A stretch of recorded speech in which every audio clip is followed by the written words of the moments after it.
Hello everyone. Hope so आप सब लोग बढ़िया होंगे, आपकी प्रिपरेशंस फुल ऑन अच्छे से चल रही होगी। वंस अगेन सी आकाश दिन this side for your help and for guidance. Today I am going to share the strategy for indirect taxation paper 8 of CA final exams. देखो, तो इस पेपर के साथ सबसे बड़ी प्रॉब्लम पता है क्या है? ये पेपर सबसे लास्ट का पेपर है। एक्साइटमेंट लेवल इतना ज़्यादा होता है कि यार एग्ज़ाम्स ख़त्म हो गए। कुछ लोग इस एक्साइटमेंट लेवल में पढ़ ही नहीं पाते, और कुछ ऐसा होता है कि किसी के स्टार्टिंग के पेपर ख़राब होते हैं तो वो इस पेपर पर इतना ज़्यादा फोकस नहीं कर पाते हैं। तो इस पेपर के साथ प्रॉब्लम बहुत, मतलब ये पेपर होता है थोड़ा डाइसी पेपर होता है। Difficulty level point of view में बोलूँ तो ये आईडीटी का पेपर ईजी आता है, मैनेजेबल आता है। कि कभी ऐसा मैंने लाइक ऑब्जर्व किया है कि पेपर तो बहुत सिंपल आता है, बट स्कोर नहीं कर पाते बच्चे। लाइक एग्जाम्पन्स बहुत कम दिखते हैं आईडीटी में, बट ऐसा नहीं है शायद।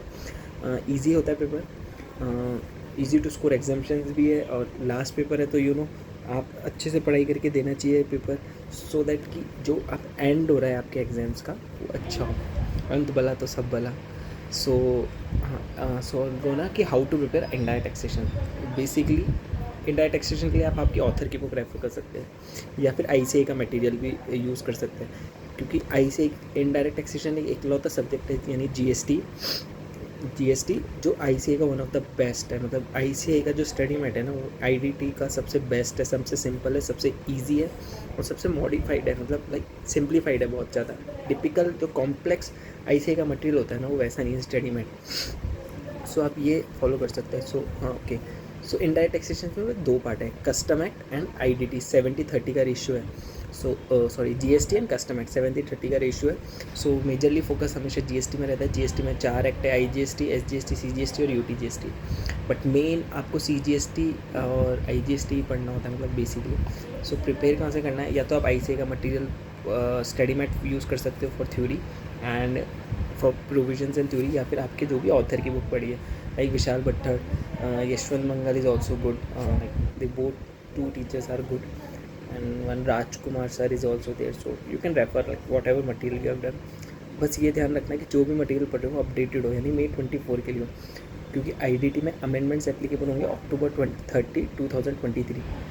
सो अगर सपोज़ जिसने अभी इससे पढ़ाई चालू कर रखी है, सो नवंबर 23 में आपके अमेंडमेंट्स एप्लीकेबल होंगे अप्रैल 2023 तक के, sorry not of October, sorry. So या जो भी आप मटेरियल पढ़ो तो ये ध्यान रखना है कि वो अपडेटेड हो till the amendments which is arrive before on और बिफोर अप्रैल 2023। सो अप्रैल तक के अमेंडमेंट्स होते हैं, यानी 6 महीने पहले तक के।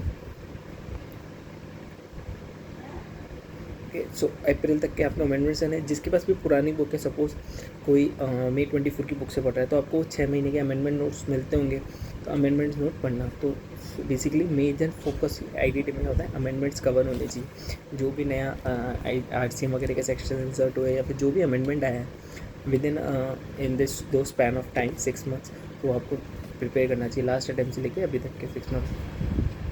हमेशा क्या ध्यान के रखना है, अप्रैल 2023 तक के अमेंडमेंट्स के ही नोट्स फॉलो करने की, ही ऑथर की बुक फॉलो करनी है, वो ओनली वही आईसीए का मटेरियल फॉलो करना है।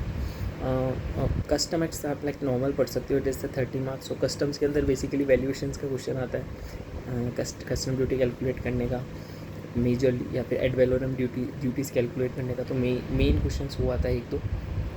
और एफटीपी में से एफटीपी भी आप पकड़ सकते हो, 5 मार्क्स का टॉपिक होता है एफटीपी आउट ऑफ कस्टम में। कस्टम में 2 है, 25 + 5।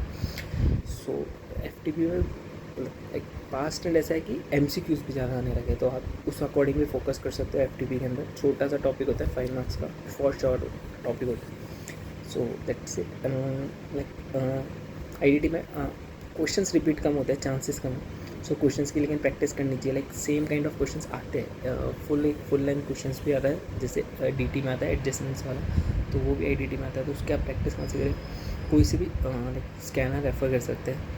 लाइक हमारे यहाँ पे तो बांगड़ की स्कैनर आती थी, तो हम उसमें क्वेश्चंस कर सकते थे।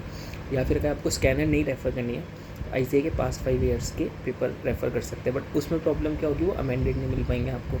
तो कोई भी ऑथर की स्कैनर लो जिसके अंदर पास्ट 5 ईयर्स के पेपर इंक्लूडेड हो आईडीटी में, सो दैट आप अमेंडेड क्वेश्चंस के आंसर्स को सॉल्व कर सको और देख सको कि कैसे कैसे सॉल्व हो रहा है और उनके अमेंडमेंट का इफेक्ट क्या है। सो ऑथर की स्कैनर रेफ़र करनी ही पड़ेगी आपको, कोई ना कोई ऑथर की। मैं सजेस्ट करूँगा तो आई थिंक AIR1CA वाले भी ICAI का उन्होंने कंपाइलर निकाला था, वो रेफ़र कर सकते हैं क्योंकि वो अमेंडेड मिला है। विशाल सर का कंपाइलर अच्छा है, बट उसमें स्मॉल क्वेश्चंस, इररिलेवेंट क्वेश्चन बहुत ज़्यादा है जो छोटे छोटे होते हैं ना, वो एग्जाम्स में नहीं आते। मे बी कॉन्सेप्ट क्लैरिटी में काम आते हैं बट वो नहीं आते for okay. And then can come for the MCQ also, like it is a theory subject, so MCQs आएंगे आपके। तो MCQs के लिए ICAI का जो MCQ का कंपाइलर है वो फॉलो करो, उसमें से फॉर शॉर्ट 10 से 15 मार्क्स का MCQ आते ही आते हैं हर बार का।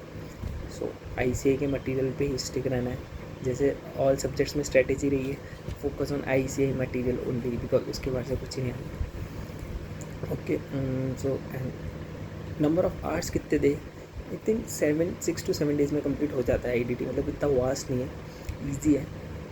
फिर लाइक अपन लोगों ने GST की आर्टिकलशिप में काम वाम भी किया हुआ है, IPCC में भी GST पढ़ा हुआ है थोड़ा बहुत, तो बिल्कुल न्यू नहीं है। सो ईजी और फटाफट से हो जाता है, लाइक स्कोरिंग सब्जेक्ट है, 60+ मार्क्स ईजिली स्कोर कर सकते हैं GST में। बस थोड़ा प्रोविजंस को याद करना है। पेपर प्रेजेंटेशंस के टाइम में ध्यान रखना है, जो भी आप कैलकुलेशंस ऊपर सॉल्व कर रहे हो सबके वर्किंग नोट देना नीचे, नोट 1, नोट 2, नोट 3, तो उन सब के प्रोविजंस के मार्क्स लिखने हैं, वहीं पे नंबर करते हैं। प्रेजेंटेशन बहुत ज़रूरी है। प्रेजेंटेशन के लिए क्या करना है, ICAI के पास्ट क्वेश्चन से लास्ट अटैम्प्ट का क्वेश्चन देख लो, उसमें कैसे प्रेजेंट हो रहा है, हर एक पॉइंट का आपको नोट देना होता है IDT के अंदर, वहीं मार्क्स कटते हैं IDT में, वरना IDT में मार्क्स कहीं कटने के चांसेस बहुत कम होते हैं। सो एग्जाम्स के टाइम में क्या करना है, जो भी जैसे कैलकुलेशन है, सपोज GST कैलकुलेट करने का या टैक्सेबल वैल्यू कैलकुलेट करने का, ऊपर के पार्ट में आपने कैलकुलेशन करी, हर पॉइंट का एक एक नोट नीचे देना है कि हाँ भाई ये एग्जाम है तो ये क्यों आई, मैं यहाँ पे इस रेट से GST ले रहा हूँ तो क्यों ले रहा हूँ, किस वजह से GST ले रहा हूँ, या फिर ये नॉन टैक्सेबल है तो उसका रीज़न। प्रोविजंस कोट करना है, प्रोविजंस हमेशा सही कोट करना है। RCM की लिस्ट याद करके जाना पूरी की पूरी, schedule 3, schedule 2, exemptions of GST, exemption of GST की भी पूरी याद करके जानी पड़ेंगे, उसमें से बहुत क्वेश्चन आते हैं। So that's it from my side. So strategy क्या फॉलो करनी है, स्टडी मैट आप या तो आपके ऑथर का करो, जिस भी आपने टीचर से क्लासेस लिए से उसका करो, नहीं तो ICAI का स्टडी मैट फॉलो करो। सेकंड थिंग, MCQ के लिए ICAI का कंपाइलर फॉलो करो। थर्ड, एक कोई से भी ऑथर का अपडेटेड स्कैनर को सॉल्व करो, और ICAI का पास पेपर का क्वेश्चन, पास पेपर सजेस्टेड पास पेपर एक देखो for the presentation of question. Scanner updated follow करना है। जो भी नोट्स आप IDT में यूज़ करो वो अप्रैल 2023 के अपडेटेड वाले नोट्स यूज़ करने से। So that's it. जिसकी भी आप लाइक हाई टाइम आ चुका है पढ़ने के लिए, so keep studying hardly very, so focus on your study. इस बार दिवाली से पहले पेपर है, सो लाइक इस बार आप दिवाली भी बना पाओगे, सेलिब्रेट कर पाओगे। सो बस यही ध्यान रखना है, May 24 के लिए अभी कुछ नहीं सोचना है। IDT का पेपर अच्छे से देखे ना, लास्ट पेपर है, रॉक एंड रोल कर देना। So okay, that's it. Keep one thing in your mind, May 24 में एग्ज़ाम हॉल में पेपर देने नहीं जाना है, कॉन्वोकेशन के अंदर डिग्री लेने जाना है 2024 में। So best of luck, keep studying. And please अगर आपको ये सब वीडियोज़ और मेरी स्ट्रैटेजी जो मैं शेयर कर रहा हूँ वो कहीं ना कहीं हेल्पफुल लग रही है या फिर पसंद आ रही है, सो उस चैनल को सब्सक्राइब भी कर दो, वीडियोज़ को लाइक भी कर दो, सो दैट यू नो, और आपके फ्रेंड्स के साथ शेयर भी कर दो, so that it also motivates me to make new videos like after work, because with the work it is like little bit hectic, but like it motivates me na for you all guys, so that I can make new videos on a daily basis. So that's it, thank you.